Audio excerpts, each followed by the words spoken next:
Fenomena ketindihan adalah suatu kondisi saat seseorang tiba-tiba terbangun dari tidur mereka, tetapi mereka tidak bisa berbicara ataupun bergerak badannya.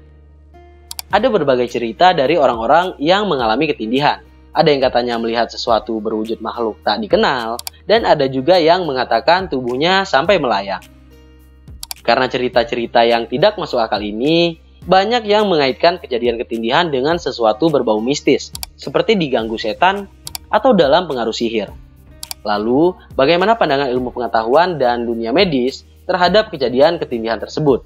Inilah yang akan kita bahas pada video kali ini, yaitu tentang pandangan ilmiah secara medis terhadap fenomena ketindihan. Tonton terus videonya sampai habis.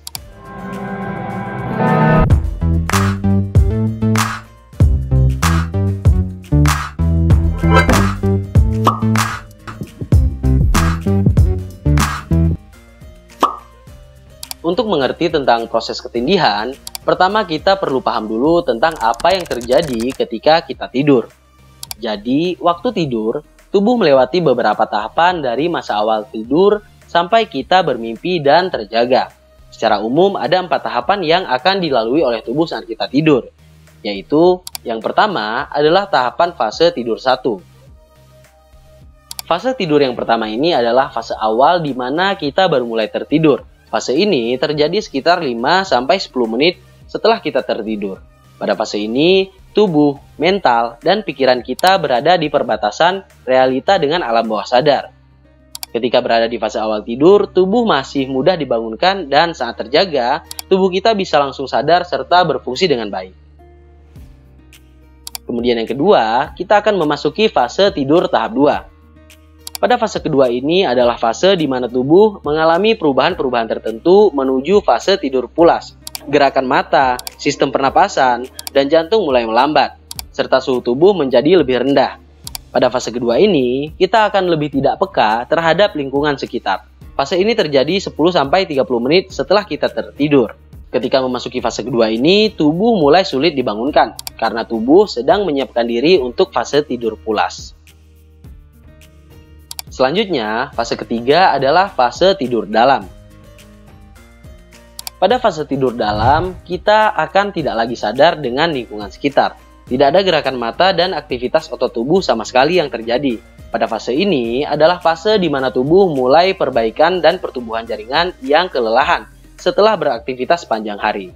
Kita akan sangat sulit bangun pada fase ini. Dan kalaupun dibangunkan secara paksa, tubuh tidak langsung sadar dan perlu waktu untuk menyesuaikan diri dengan lingkungan.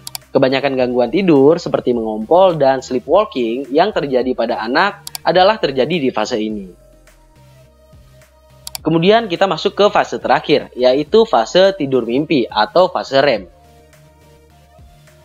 Fase keempat disebut juga dengan fase REM atau Rapid Eye Movement. Pada fase ini, bola mata kita yang sedang tertidur itu sebenarnya bergerak dengan cepat ke segala arah. Karena itu disebut Rapid Eye Movement, yang artinya pergerakan mata yang cepat. Hal ini terjadi karena adanya aktivitas otak dan detak jantung yang meningkat. Pada fase REM ini jugalah kita mengalami yang namanya mimpi. Waktu bermimpi, tentu saja tubuh mengeluarkan komponen khusus yang membuat otot-otot di seluruh tubuh tetap tidak aktif. Artinya, otot tidak bisa bergerak saat mimpi. Alasannya, ya karena kalau otot tetap aktif, akan bahaya kalau kita terlalu terbawa dalam mimpi dan bergerak-gerak ketika kita tidur. Jadi, walaupun aktivitas otak dan jantung serta paru meningkat, tapi aktivitas otot tetaplah lemah pada fase keempat ini.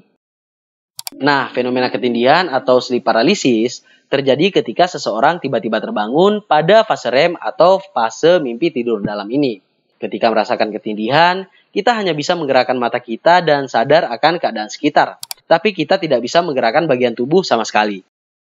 Hal ini terjadi karena ketika fase REM tadi, otot-otot memang sudah dikontrol untuk tidak bisa bergerak seperti yang telah kita bahas. Inilah alasan yang membuat kita sudah terjaga, tapi tubuh masih membutuhkan waktu untuk menyadarkan otot-otot yang belum aktif. Sehingga orang biasanya butuh beberapa detik atau menit sampai bisa menggerakkan tubuhnya. Lalu muncul pertanyaan, kenapa sering muncul rasa takut dan cemas ketika ketindihan? Jawabannya adalah Karena ketika fase REM atau bermimpi, bagian otak yang mengatur emosi, terutama sedih, cemas, dan takut, yang disebut bagian amigdala di otak lebih aktif. Tentu saja, ketika terbangun di fase ini, bagian amigdala otak masih aktif sehingga kita sering mengalami takut dan cemas tak berdasar saat ketindihan. Terus gimana sih penjelasan terhadap sosok makhluk atau terkadang hewan buas yang bisa kelihatan pas fase terjadinya ketindihan?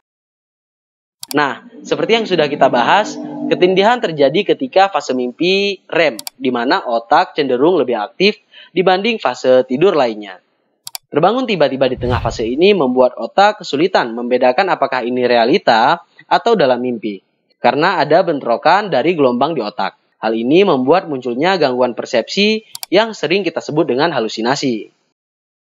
Halusinasi bisa bermanifest dalam bentuk visual seperti manusia, hewan buas, atau setan, tergantung dari imajinasi orangnya.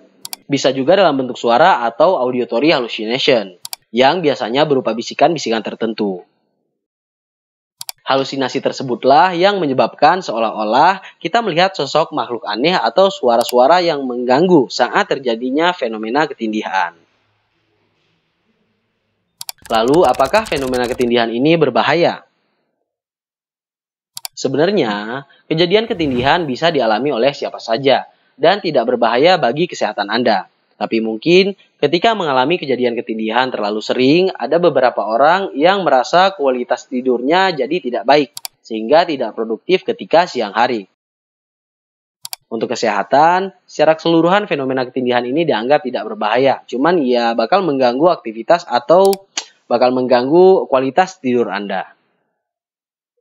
Sebenarnya teman-teman, walaupun proses ketindihan sudah bisa dijelaskan sangat detail secara ilmiah, tapi penyebab dari ketindihan masih menjadi pertanyaan yang tidak ada jawaban pastinya.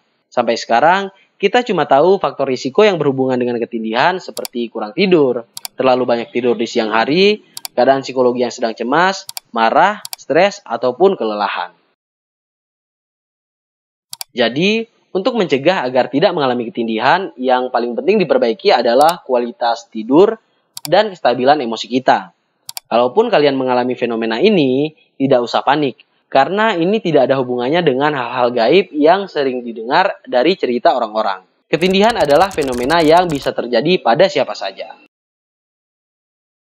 Nah teman-teman, mudah-mudahan setelah nonton video kita ini, semua udah pada ngerti nih gimana pandangan dunia medis terhadap ketindihan. Semoga video ini bisa menambah wawasan kita semua. Buat yang masih punya pertanyaan tentang konten kali ini, silahkan ditanyakan di kolom komentar. Jangan lupa di-share kalau kalian mendapatkan sesuatu dari video ini. Terima kasih buat yang udah nonton videonya sampai habis. Sampai jumpa di video berikutnya.